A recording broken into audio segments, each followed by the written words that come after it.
Aujourd'hui, nous allons voir une leçon de langue qui s'intitule « La transformation indirecte », passage du discours direct au discours indirect. Pour ce faire, nous allons découvrir ensemble les points suivants. Les définitions des discours directs et indirects, leurs caractéristiques, les verbes introducteurs, la transposition au discours indirect et finalement les exercices d'évaluation. Dans un récit, pour rapporter les paroles des personnages, le narrateur dispose de 3 formes de discours rapportés. Le discours direct, le discours indirect et le discours indirect libre. Pour nous, nous allons voir les 2 premiers, à savoir le discours direct et le discours indirect. Donc, le discours direct, c'est la reproduction des paroles telles qu'elles ont été prononcées, comme si le personnage s'exprimait devant nous. C'est un discours rapporté directement dans le but de créer un effet de réel et rendre le récit plus vivant. Par la suite, nous allons découvrir ensemble les marques du discours direct qui sont comme suit. Il s'agit bien sûr d'un énoncé ancré dans la situation d'énonciation qu'on découvre avec l'emploi des temps de l'énonciation, à savoir le présent, la présence des tirets qui indiquent le changement d'interlocuteur dans le cas d'un dialogue, les 2 points, les guillemets qui encadrent les paroles prononcées et les verbes introducteurs comme dire, ordonner, demander, protester, s'exclamer, murmurer, crier, s'indigner, etc. Et bien sûr, la phrase introductrice qu'on peut trouver au début, au milieu ou à la fin du discours, qu'on appelle d'ailleurs phrase incise. Ensuite, nous allons voir quelques verbes introducteurs. Et nous avons une petite remarque à émettre ici. Si les verbes dire et demander sont les plus utilisés pour apporter des propos au discours indirect, il convient d'utiliser des verbes de la plus grande précision lexicale possible, afin de rendre compte de l'exacte teneur du discours qui s'est tenu. Le verbe introducteur peut également véhiculer le point de vue de celui qui rapporte les propos.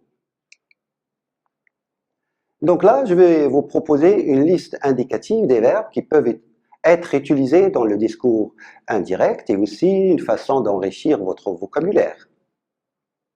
Donc vous avez affirmé, déclaré, annoncé, ajouté, répliqué, expliqué, répondre, admettre, promettre, avouer, assurer, confirmer, constater, contester, murmurer, bégayer, bafouer, s'écrier, démentir, s'exclamer, féliciter, consoler, jurer, préciser, proposer, reconnaître, remarquer, crier, suggérer, etc. Vous avez une petite banque de quelques verbes introducteurs.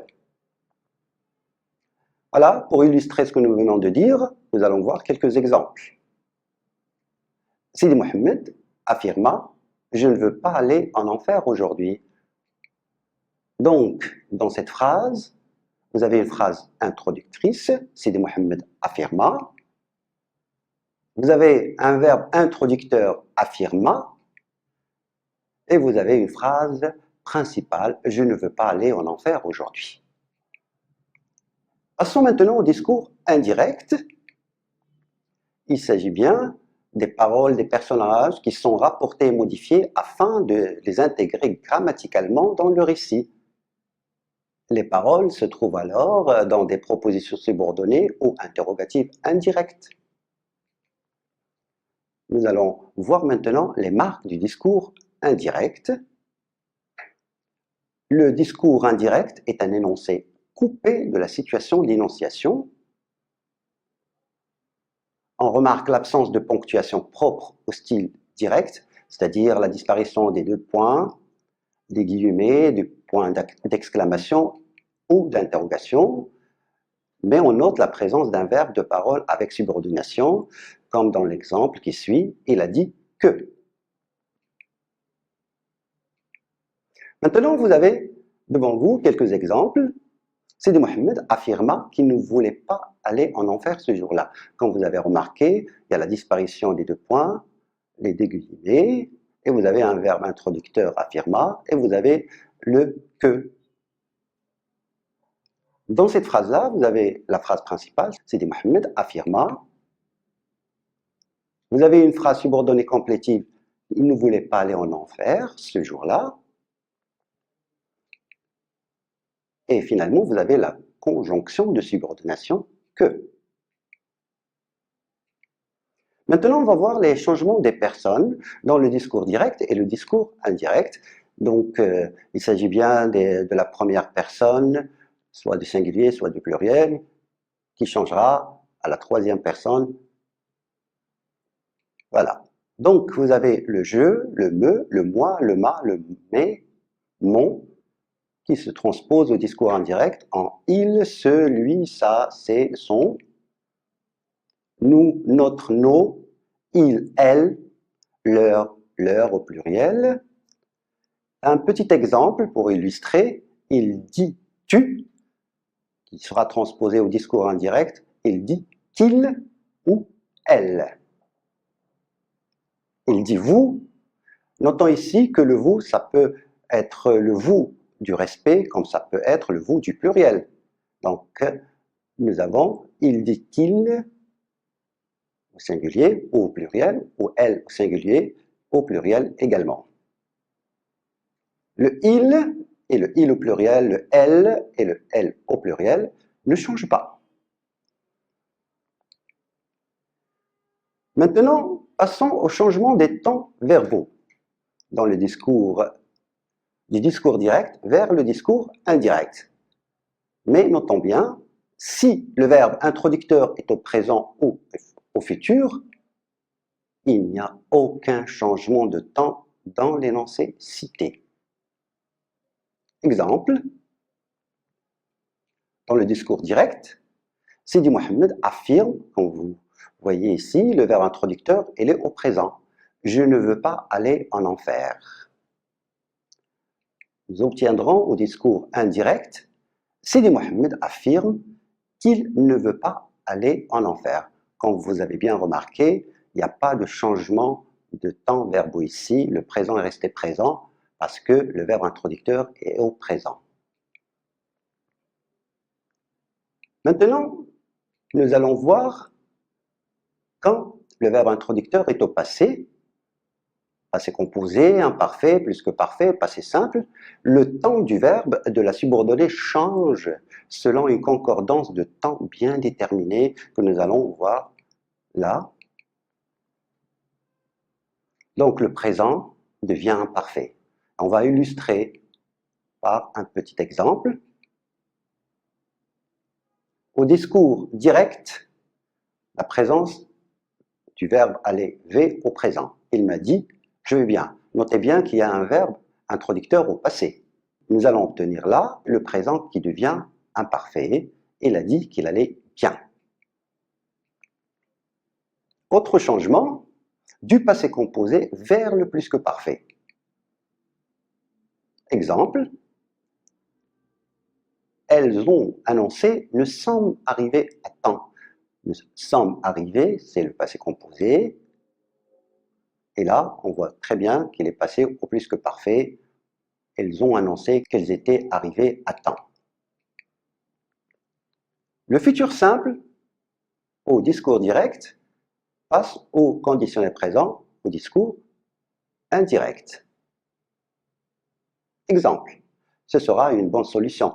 Si vous avez bien noté, ici nous avons commencé par les guillemets et vous notez bien qu'il y a inversion de sujet qui sera rétablie après au discours indirect. Ce sera une bonne solution, sera au futur simple, le verbe introducteur il est au passé.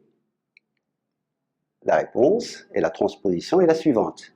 Le père déclara que ce serait une bonne solution. Comme vous avez bien remarqué, le sujet suivi du verbe introducteur, l'ordre est rétabli et le futur simple passe au conditionnel présent. Le futur antérieur, le conditionnel passé. Exemple, les voisines assurèrent, c'est le passé simple bien sûr, c'est un temps introducteur au passé, tu auras fait comme nous.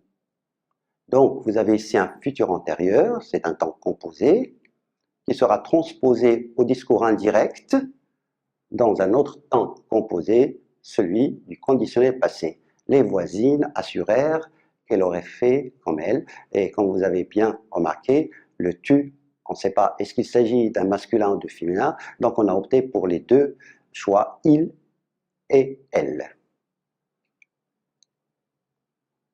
Passons maintenant au changement des indicateurs de temps et de lieu. Donc, comme vous voyez, nous avons dressé une liste pour montrer les indicateurs de temps et de lieu dans la première liste concernant le discours direct. Donc, demain, le discours direct devient le lendemain. Après-demain, le surlendemain, la semaine, le mois, l'année, plus un adjectif qui doit s'accorder avec le nom qui précède, et vous avez dernier ou dernière, ça dépend de l'accord, qui sera transposé la semaine, le mois, l'année. Donc prochain ou prochaine devient suivant, suivante, ou d'après, dernière, précédente, ou d'avant. Dans 2 jours plus tard. Il y a 2 jours plus tôt. Aujourd'hui deviendra ce jour-là. Ce matin-là, ce soir-là, en ce moment, à ce moment-là, hier, la veille, avant-hier, avant la veille. Et là, comme vous avez bien noté, c'est un indicateur de lieu. Ici devient là ou là-bas, à cet endroit, à cet endroit-là. Maintenant, passons à la phrase interrogative indirecte. Donc, le passage de l'interrogation directe à l'interrogation indirecte entraîne les mêmes transformations que le passage de tout discours direct au discours indirect. C'est-à-dire, il y aura des changements concernant les temps verbaux, les indicateurs de lieu et de temps. Il y aura aussi la concordance du temps quand il s'agit d'un verbe introducteur au passé. Commençons par l'interrogation totale. C'est une interrogation qui porte sur la totalité de la phrase et la réponse est toujours soit oui, soit non. Et pour poser des questions, on va dire, totales, on utilise est-ce que ou l'inversion de sujet qui sera transposée au discours indirect en si. Donc, un petit exemple pour illustrer cette règle. Elle leur a demandé est-ce que vous reviendrez? Donc, vous notez bien est-ce que, et vous avez le futur reviendrait, et vous avez un verbe introducteur au passé, automatiquement il y aura des changements. Elle leur a demandé s'il, le est-ce que devient si, il reviendrait. Le futur simple est transposé au conditionnel présent. Une autre phrase, je lui ai demandé, participeras-tu aux préparations? Donc ici vous avez inversion de sujet, c'est-à-dire vous avez le verbe et après le sujet qui sera transposé comme suit, je lui ai demandé si elle, donc je reviens toujours à tu, est-ce qu'il s'agit du masculin ou du féminin, donc nous avons opté pour les deux, si elle participerait ou il participerait aux préparations. Concernant l'interrogation partielle, qui dit partielle, ça veut dire c'est une interrogation qui porte sur une partie de la phrase. Le mot interrogatif de la question directe, ça peut être où, pourquoi, combien, quand, comment. Et il est obligatoirement repris dans l'interrogation indirecte lorsqu'il s'agit d'une question partielle. C'est-à-dire, c'est une question qui porte sur une partie de la phrase. Donc, vous avez, dans certains cas, des modifications nécessaires, notamment, on va citer quelques exemples, le que ou le qu'est-ce que qui devient ce que. Ou qu'est-ce qui devient ce qui. Exemple, le père demanda à son fils, qu'est-ce que tu fais? Donc, notez bien, un verbe introducteur au passé, les deux guillemets, les deux points. Il s'agit bien d'un discours direct. Donc la transposition sera comme suit. Le père demanda à son fils ce qu'il faisait. Le qu'est-ce que devient ce que, et le verbe fait au présent se conjugue à l'imparfait. Une autre phrase, où peut-elle être en ce moment? S'interrogeait la maman. La maman s'interrogeait où? C'est-à-dire ici nous avons repris le mot interrogatif puisqu'il s'agit d'une interrogation partielle. Où il pouvait être en ce moment-là. Passons maintenant à la phrase impérative. Le mot d'impératif ne s'utilise qu'en discours direct. C'est évident. En discours indirect, il est traduit par l'emploi de l'infinitif précédé de la préposition de. Exemple, il lui a demandé « sors de ta chambre ». Il lui a demandé de sortir de sa chambre. Et des fois, on peut utiliser le subjonctif quand il s'agit d'un discours un peu soutenu, d'un style un peu raffiné. Il lui a demandé qu'il ou elle sorte. Ça dépend, le tu, ça peut être masculin comme ça peut être féminin. Qu'elle sorte de sa chambre. Maintenant, on va passer aux exercices d'évaluation. Donc, je vous ai préparé. La consigne est la suivante. Transposée au discours indirect. C'est-à-dire, les phrases que vous aurez seraient au discours direct et vous allez essayer de les transposer au discours indirect. La mère affirme « tous les gens s'éclairent au pétrole ». Donc ici, le verbe introducteur il est au présent. Donc il n'y aura pas de changement au niveau des temps verbaux entre guillemets. Il y a les deux points, les guillemets. La réponse est la suivante. La mère affirme que. Le que remplace les deux points et les guillemets. Tous les gens s'éclairent, comme vous avez vu. Le présent n'a pas changé parce que le verbe introducteur est au présent. Donc la mère affirme que tous les gens s'éclairent au pétrole. Pour la deuxième phrase, il affirma « Je ne veux pas partir demain à l'école, je compte régler les problèmes d'hier ». Donc, le verbe introducteur est au passé, et vous avez des indicateurs de temps, et vous avez un pronom personnel que vous devez changer quand vous allez transposer au discours indirect. Puisque vous avez le verbe introducteur au passé, affirma est au passé simple, automatiquement il y aura un changement. Vous avez veut, c'est le verbe vouloir au présent. Vous avez je compte, le verbe compter au présent. Et on va voir la transposition. Il affirma qu'il ne voulait pas partir. Demain devient le lendemain à l'école et qu'il comptait, le présent devient imparfait, régler le problème de la veille. Donc hier devient la veille.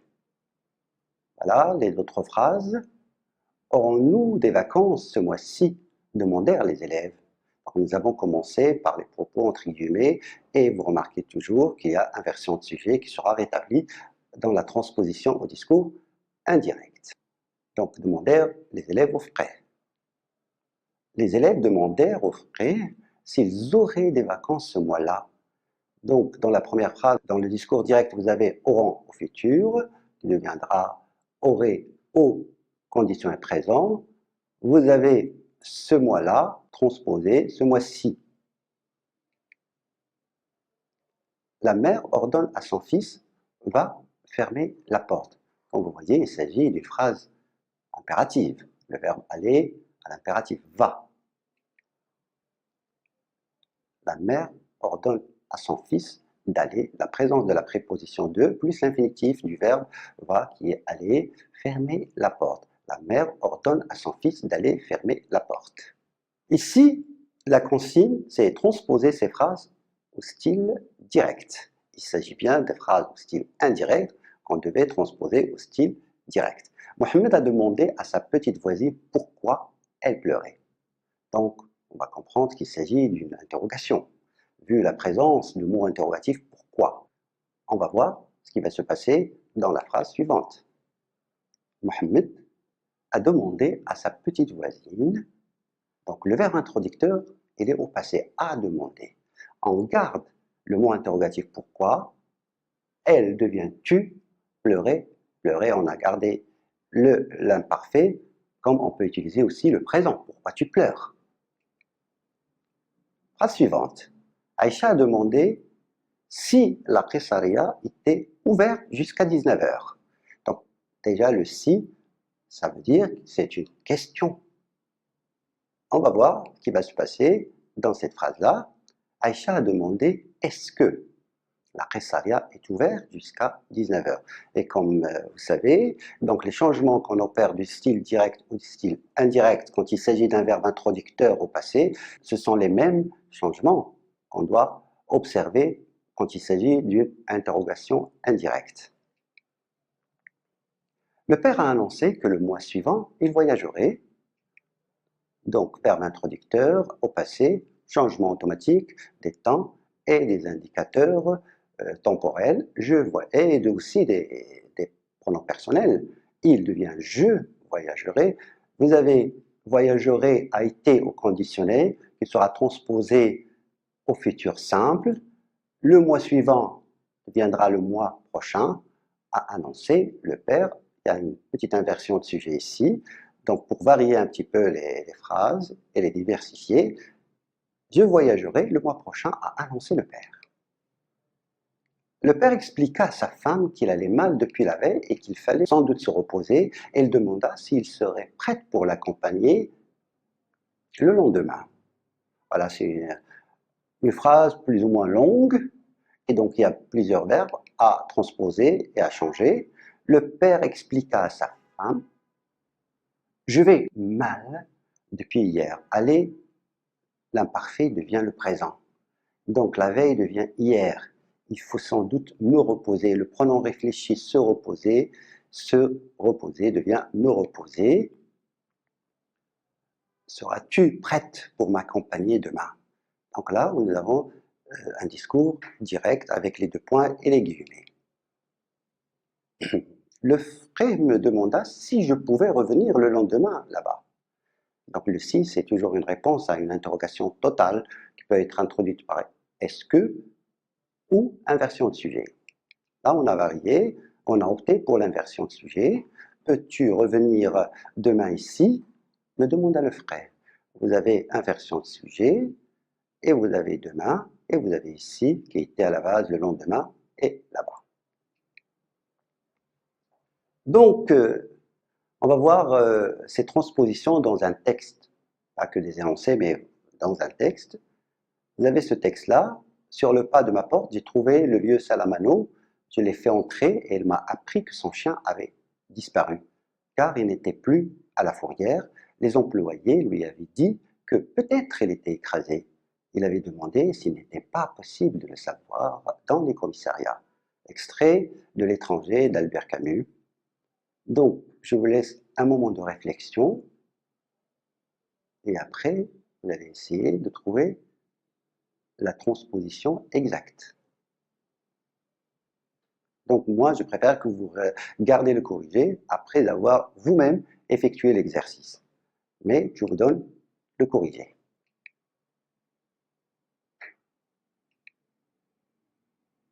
Sur le pas de ma porte, j'ai trouvé le vieux Salamano.